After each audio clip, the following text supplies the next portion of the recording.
Oxygen अभावी ठाण्यातील 2 hospitals बंद आहेत। वोल्टास आणि पार्किंग प्लाझा हे हॉस्पिटल्स ऑक्सिजन अभावी अजूनही सुरू झालेली नाहीत। या रुग्णालयांना नियमित ऑक्सिजनचा साठा मिळाल्यास तब्बल 2000 रुग्णांची व्यवस्था होऊ शकेल।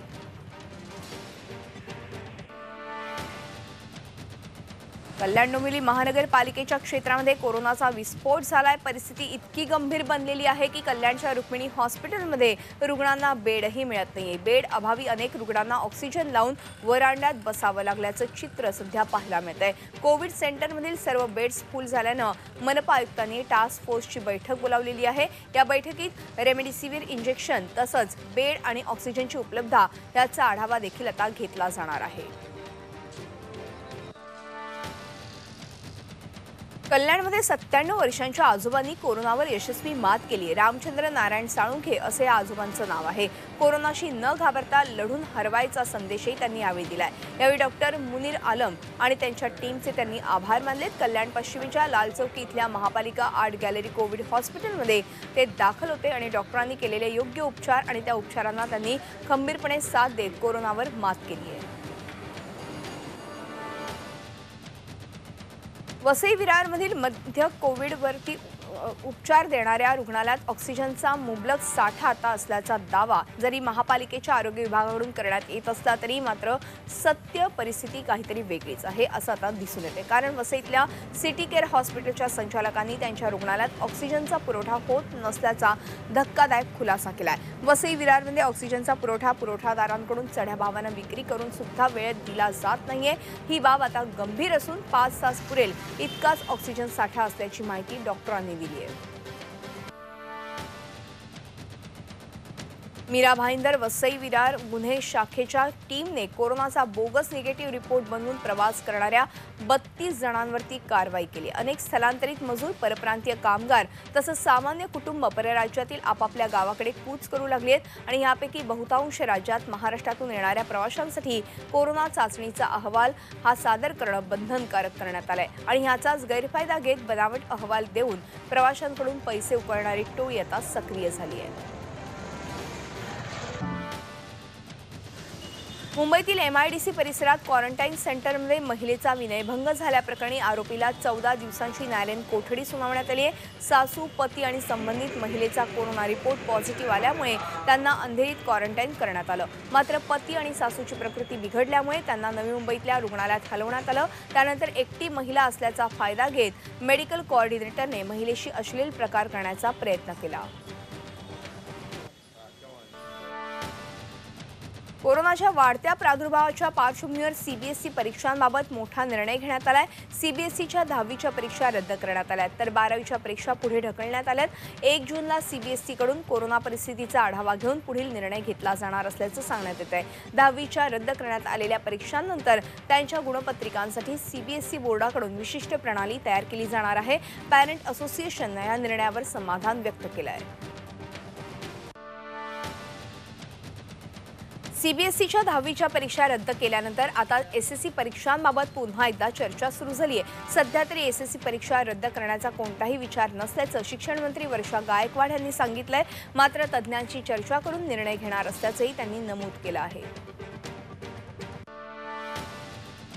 औरंगाबादच्या डॉ. बाबासाहेब आंबेडकर विद्यापीठ आणि नांदेडच्या स्वामी रामानंद तीर्थ मराठवाडा विद्यापीठाच्या सर्व अभ्यासक्रमांच्या सर्व परीक्षा या विद्यापीठानं आता पुढे ढकलल्यात। या परीक्षा एप्रिल महिन्यात होणार होत्या आणि ह्या परीक्षा आता 2 मे नंतर घेण्यात येतील।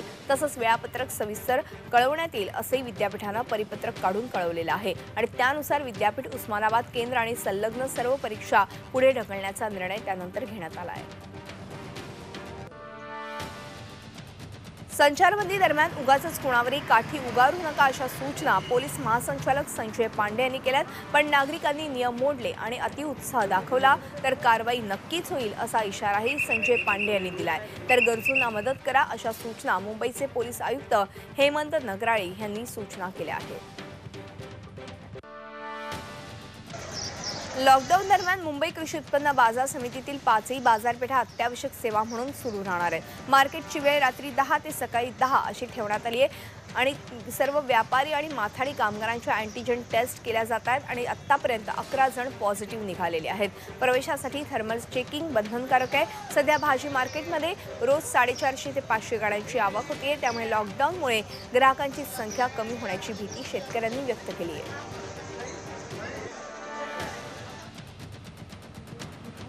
देशभरातील रेमडेसिवीरची चणचण लक्षात घेता 78 लाख डोस प्रति महिना निर्मितीसाठी केंद्र सरकारनं मान्यता दिली आहे। सध्या केवळ 38 लाख 80 रेमडेसिवीर डोस निर्मितीचा 7 कंपन्यांना परवानगी देण्यात आली आहे। मात्र आता 78 लाख डोस प्रति महिना निर्मितीची परवानगी तातडीनं देण्यात येते।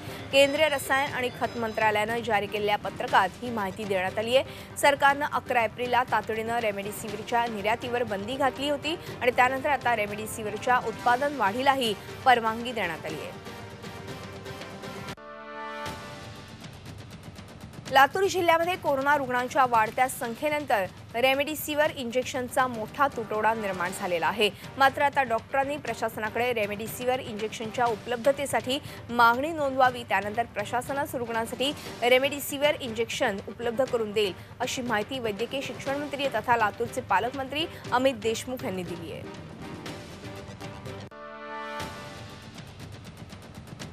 अमरावतीत रेमडेसिवीरचा तुटवडा जाणवू लागलाय। डॉक्टर पंजाबराव देशमुख वैद्यकीय महाविद्यालयातील मेडिकल समोर रुग्णांच्या नातेवाईकांची इंजेक्शनसाठी मोठी गर्दी पाहायला मिळाली होती। अगदी दुपारी 12 वाजेपर्यंत ही गर्दी पाहायला मिळाली। रुग्णांच्या नातेवाईकांना इंजेक्शन न मिळाल्यानं अखेर नातेवाईकांनी संताप व्यक्त केला। नागपुरातील ऑक्सिजन बेड कमी पडू लागल्यानं रुग्णांना आता उपचारांसाठी अमरावतीत पाठवलं जात आहे आणि त्याचा ताण अमरावतीतल्या आरोग्य यंत्रणेवर येऊ लागलाय।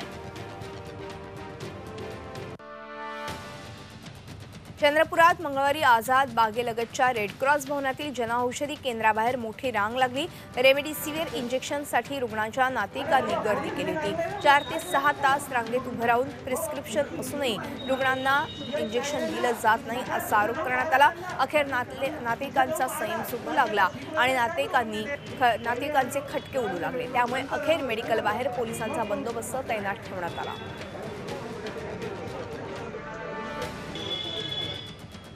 बीडच्या गेवराई तालुक्यात अवकाळी पावसानं अक्षरशः थैमान घातले। तालुक्यातील कोळगाव, कवडगाव, बंगाल पिंपळा, खडकी या गावांनंतर अवकाळी पावसानं झोडपून काढलेलं आहे। अनेक भागांमध्ये अवकाळी पावसासह तुफान गारपीट झाली।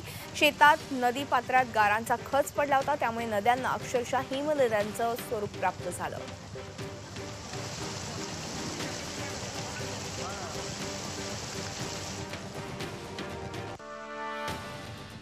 साताऱ्यातील वाठार स्टेशन भागामध्ये गारांचा तुफान पाऊस झाला आणि या भागातील रस्त्यांवर आणि शेतांमध्ये गारांचा अक्षरशः खच पडल्याचं चित्र पाहायला मिळालं।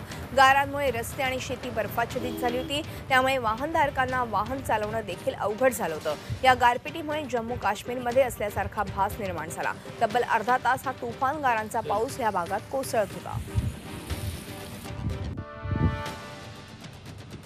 विदर्भातही अवकाळी पावसानं हजेरी लावली। वर्धा जिल्ह्यातील अनेक भागांमध्ये अवकाळी पाऊस झाला आणि वादळी वाऱ्यासह आष्टी, आर्वी, कारंजा ह्या तालुक्यात अवकाळी पाऊस झाला।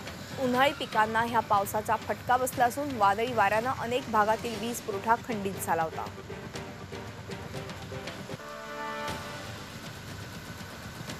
गेल्या काही दिवसांपासून उकाड्यानं हैराण झालेल्या शिर्डीकरांना काल दिलासा मिळाला। संध्याकाळनंतर परिसरात जोरदार वादळी वाऱ्यासह पावसाच्या सरी बरसल्या आणि राहता परिसरातील काही काळ बरसलेल्या पावसानंतर गारवा निर्माण झाला।